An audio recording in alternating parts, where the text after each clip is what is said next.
Kita semua pasti pernah kepikiran nggak sih, gimana caranya orang bisa misahin alkohol dari air buat bikin hand sanitizer? Atau misalnya, gimana para insinyur di pabrik bisa seyakin itu kalau reaksi kimia yang mereka rancang di atas kertas itu bakal beneran berhasil? Dan ternyata jawaban dari semua pertanyaan itu bermuara pada satu bidang ilmu yang jujur aja reputasinya agak serem ya. Apa tuh? Termodinamika larutan. Selamat datang di pembahasan kita kali ini. Kita akan coba bedar topik ini dan sumber utama kita adalah transkrip dari sebuah video perkuliahan yang menarik banget yang bilang kalau subjek ini bukan sekedar teori tapi jantung dari teknik kimia. Betul, jantung teknik kimia. Itu klaim yang besar banget loh. Dan tujuan kita di sini bukan buat ngulang isi kelas kuliah ya. Bukan. Kita mau coba gali lebih dalam, cari tahu kenapanya. Kenapa konsep-konsep ini begitu fundamental? Kita fokus ke intuisinya, logikanya, biar kita paham kenapa insinyur kimia itu bergantung banget sama ilmu ini. Tepat sekali. Anggap aja kita lagi coba baca peta harta karun punya insinyur. Peta ini yang ngasih tahu mereka, proses mana yang mungkin dilakuin dan mana yang cuma buang-buang waktu dan uang. Dan hari ini kita bakal belajar cara baca peta itu. Oke, kalau gitu mari kita mulai dari pertanyaan paling dasar. Kenapa sih subjek ini jadi sentral banget buat insinyur kimia? Sumber kita bilang ini karena sifat pekerjaan mereka ya. Persis. Dunia seorang insinyur kimia itu dunia campuran. Jarang banget mereka kerja sama zat murni. Pasti entah itu gas yang dicampur di reaktor atau cairan yang dilarutin di tangki. Nah, dari situ muncul dua pekerjaan utama. Pertama itu pemisahan. Oh, kayak misahin alkohol sama air tadi ya? Tepat. Contoh paling klasiknya itu distilasi. Kamu punya campuran cairan A dan B. Gimana cara misahinnya? Ya, dipanaskan. Harapannya kan salah satu komponen, misalnya A, lebih gampang menguap daripada B. Uap A itu ditangkap, didinginin lagi jadi cairan. Nah, dapat deh A yang lebih murni. Tapi pertanyaannya, seberapa panas? Siapa yang nguap duluan? Itu Semua. Itu pertanyaan termodinamika. Betul. Oke, itu untuk pemisahan. Terus yang kedua, Yang kedua adalah reaksi kimia. Misalkan kamu mau bikin zat C dari A dan B. Kamu campurin A sama B. Pertanyaan fundamentalnya, seberapa jauh reaksi ini bisa jalan? Maksudnya, apakah cuma 30% dari A dan B yang bakal jadi C, terus sisanya diam aja? Atau bisa sampai 90%? Ini kan nentuin banget seberapa efisien pabrikmu. nah ini dia. Jadi termodinamika itu kayak, wasit gitu ya. Wasit yang nentuin sebuah proses itu mungkin atau nggak mungkin terjadi. Begitu. Itu analogi yang pas banget. Termodinamika itu menentukan kelayakan atau feasibility. Dia yang bakal niup fluid dan bilang, ya di suhu sekian proses ini bisa jalan. Atau, enggak, reaksi ini mentok cuma bisa hasilin 50% mau kamu tungguin sampai kapanpun. Tapi penting buat dicatat ya, termodinamika itu nggak ngasih tahu seberapa cepat prosesnya terjadi kan? Betul, kecepatan itu urusan lain. Itu ranahnya kinetika kimia. Termodinamika cuma netapin batasnya. Dia bilang garis finishnya di sini. Oke. Seberapa cepat kamu lari ke sana, itu urusan kinetika. Tapi tanpa termodinamika, kamu bahkan nggak tahu garis finishnya di mana. Makanya dia disebut jantungnya. Oke, jadi termodinamika ini wasit yang menentukan kelayakan, tapi wasit ini pakai acuan apa sih buat new fluidnya? Apa yang sebenarnya dia ukur buat bikin keputusan mungkin atau enggak? Kelayakan ini, baik buat pemisahan atau reaksi, pada dasarnya itu bermuara pada satu properti tunggal yang sangat-sangat berkuasa. Apa itu? Namanya energi Gibbs, Gibbs Energy. Energi Gibbs. Oke, nama yang sering kita dengar. Jadi ini sang pengambil keputusan utamanya. Betul, alam semesta kita ini punya kecenderungan. Semua proses spontan itu bakal jalan ke arah keadaan dengan energi Gibbs yang lebih rendah. Sama kayak bola yang selalu ngegelinding ke bawah bukit, bukan ke atas. Proses kimia dan fisika juga gitu, ngegelinding ke arah energi Gibbs yang lebih rendah. Oke, jadi energi Gibbs itu kayak ketinggian bukitnya. Sistem selalu nyari titik terendah. Tapi kalau kita bedah lebih dalam, apa sih yang bikin ada perbedaan ketinggian itu di level molekul? Pertanyaan bagus. Di dalam energi Gibbs itu ada mesinnya. Konsep ini namanya potensial kimia, chemical potential. Potensial kimia. Sesuai namanya, ini adalah potensi yang dorong perpindahan massa atau reaksi. Kalau ada beda suhu, panas ngalir. Beda tekanan, fluida ngalir. Nah, kalau ada beda potensial kimia, zat kimia bakal pindah atau bereaksi. Tunggu, jadi molekul A di campuran tadi punya potensial kimia tertentu. Terus udara di atasnya juga punya potensial kimia buat A. Kalau potensial kimia A di cairan lebih tinggi daripada di udara, molekul A bakal kedorong buat menguap. Gitu logikanya. Tepat sekali. Perbedaan potensial kimia itu yang jadi tenaga pendorongnya. Masalahnya adalah potensial kimia ini konsep yang kuat banget, tapi juga abstrak banget. Maksudnya? Susah buat ngukurnya langsung di lab.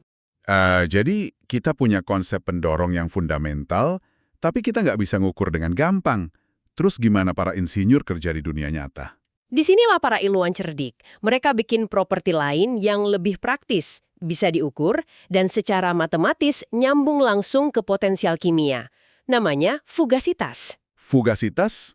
Kamu bisa bayangin ini sebagai tekanan efektif atau kecenderungan buat kabur dari sebuah komponen dalam campuran. Tunggu, tekanan efektif? Jadi kalau tekanan di tangki gas itu 10 bar, fugasitasnya bisa jadi bukan 10 bar, bisa 8 atau 12 gitu. Persis. Untuk gas ideal murni, fugasitas itu sama dengan tekanan. Tapi di dunia nyata, dalam campuran, molekul itu kan saling interaksi. Ada tarik-menarik, ada tolak-menolak. Nah, interaksi ini ngubah keinginan molekul buat kabur dari fasenya. Fugasitas itu yang ngitung keinginan itu. Kalau komponen punya fugasitas tinggi, artinya dia pengen banget kabur dari campurannya.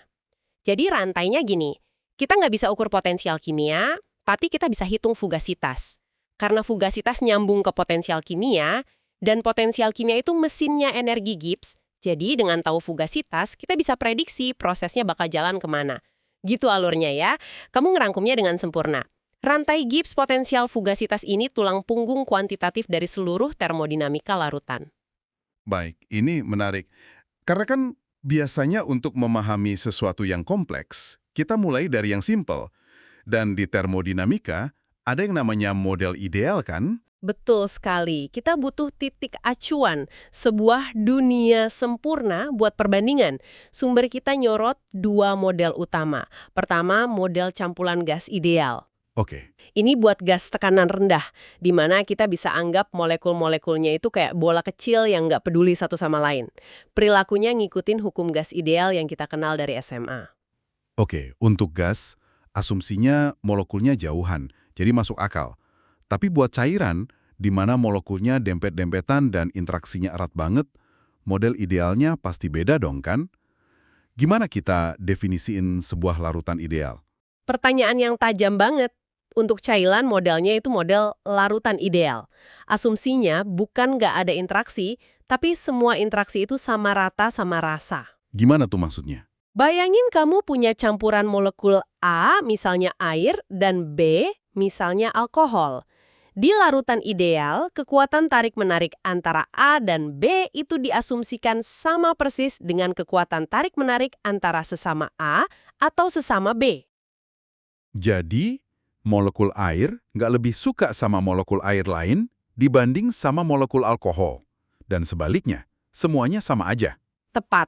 Ini kondisi yang spesifik banget dan jarang terjadi di dunia nyata, tapi ini ngasih kita titik awal perhitungan yang rapi. Nah, disinilah pertanyaan besarnya. Dunia nyata itu kan berantakan. Molekul air mungkin lebih suka nempel sama air. Atau mungkin bensin sama alkohol malah saling tolak. Gimana kerangka kerja ini nanganin semua perilaku non-ideal yang rumit itu? Dan jawabannya membawa kita kembali ke pahlawan super kita tadi. Fugasitas. Fugasitas, di sini nggak dia benar-benar bersinar. Fugasitas itu dirancang secara eksplisit buat jadi jembatan antara dunia ideal yang simple dan dunia nyata yang berantakan itu. Dia adalah parameter yang ngukur penyimpangan dari perilaku ideal.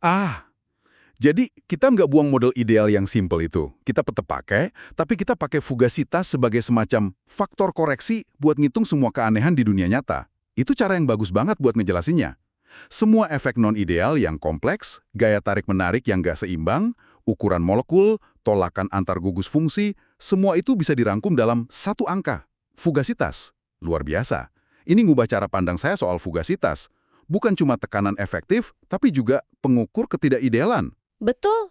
Makanya, sebagian besar kerjaan di termodinamika larutan tingkat lanjut itu ya tentang gimana ngembangin model yang akurat buat prediksi nilai fugasitas. Oke, kita udah bahas konsep-konsep besarnya. Tapi ada satu hal praktis dari sumber kita yang saya rasa penting banget. Dosen di video itu bilang, salah satu rintangan terbesar buat mahasiswa itu bahasanya. Bukan konsepnya, tapi simbol-simbolnya. Jujur aja, saya ingat ini bagian yang dulu paling bikin bingung pas kuliah. Rasanya nggak intuitif. Ini poin yang sangat-sangat krusial. Kebingungan itu seringkali bukan di fisikanya, tapi di notasi yang dipakai. Kayak coba belajar musik, tapi nggak tahu bedanya kunci G sama kunci F. Oke, Sumber kita ngurain 3 jenis properti yang simbolnya mirip, tapi artinya beda jauh. Ngerti ini, itu kuncinya. baik. Mari kita pelan-pelan di sini. Kita bedah satu-satu. Yang pertama itu properti total. Simbolnya huruf kapital biasa, kayak G buat energi Gibbs total, atau V buat volume total. Ini gampang. Ini properti dari keseluruhan isi wadah. Oke, properti keseluruhan cukup jelas. Terus yang kedua, nah ini nih yang biasanya rumit. Yang kedua, properti molar parsial. Simbolnya huruf kapital dengan garis di atasnya, misalnya G bar. Ini nunjukin kontribusi satu komponen, misalnya A, di dalam campuran. Ini yang paling penting. Ini bukan properti A pas sendirian, tapi kontribusinya pas dia dikelilingin molekul lain. Bisa pakai contoh konkret. Misalnya air dalam larutan gula. Properti molar parsial air, si V bar air, di dalam larutan itu, apa sama dengan properti molar air murni? Sangat mungkin beda. Air murni itu volume molarnya sekitar 18 cm3 per mol. Tapi pas kamu larutin gula, molekul airnya nata ulang dirinya di sekitar molekul gula yang gede itu. Bisa jadi ruang efektif yang ditempatin 1 mol air di larutan gula itu sedikit berubah. Mungkin jadi 18,1 atau 17,9 cm3. Nah, nilai inilah yang disebut properti molar parsial. Garis di atas itu artinya di dalam campuran. Oke. Itu bikin jauh lebih jelas. Garis di atas itu penanda konteks di dalam campuran. Itu kuncinya. Terus yang ketiga. Yang ketiga itu properti molar murni. Simbolnya huruf kapital biasa dengan subskrip, kayak Ga atau Va. Ini properti 1 mol komponen pas dia murni, nggak kecampur apa-apa. Jadi Va untuk air itu yang 18 cm3 per mol tadi. Sementara V bar A itu kontribusi volumenya di dalam larutan gula. Keduanya bisa beda. Betul. Dan gimana ketiganya nyambung? Hubungannya logis. Properti total, CV, adalah jumlah dari kontribusi masing-masing komponen. Jadi, volume total larutan itu jumlah mol air dikali volume molar parsial air ditambah jumlah mol gula dikali volume molar parsial gula. Pesan dari sumber kita jelas banget.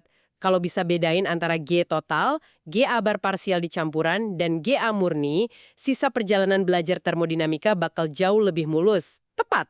Ini kayak belajar alfabet sebelum coba baca novel. Tanpa nguasai notasi ini, buka buku teks termo rasanya kayak coba baca hieroglif.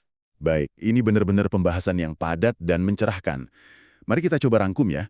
Pertama, termodinamika larutan itu intinya alat buat nentuin kelayakan, mungkin atau enggak, buat 2 tugas utama. Pemisahan dan reaksi. Kedua, pengambil keputusan utamanya itu energi Gibbs. Sistem selalu gerak ke arah energi Gibbs yang lebih rendah. Dan mesin pendorongnya itu potensial kimia. Tapi karena potensial kimia susah diukur, kita pakai proksi praktis yang namanya fugasitas. Dan fugasitas ini jadi jembatan krusial antara dunia ideal di buku teks dan dunia nyata yang non-ideal. Dan terakhir, buat bisa benar-benar pakai semua konsep ini, kuncinya adalah nguasain bahasanya, yaitu bedain notasi buat properti total, parsial, dan murni. Sebuah peta jalan yang jelas banget untuk subjek yang sering dianggap rumit ini. Sebelum kita tutup, saya mau ninggalin satu pemikiran provokatif buatmu yang juga disinggung di sumber kita. Dosennya itu bilang kalau termodinamika itu bukan cuma jantung teknik kimia, tapi mungkin jantung dari semua bidang teknik. Wah, itu klaim yang berani banget. Dasarnya apa? Pikirin aja, kalau kita terima premis dasarnya, kalau termodinamika itu nentuin kemungkinan dari setiap proses perubahan, jangkauannya jadi universal kan? Coba pikir, gimana ini ngubah caramu mandang proses di sekitarmu.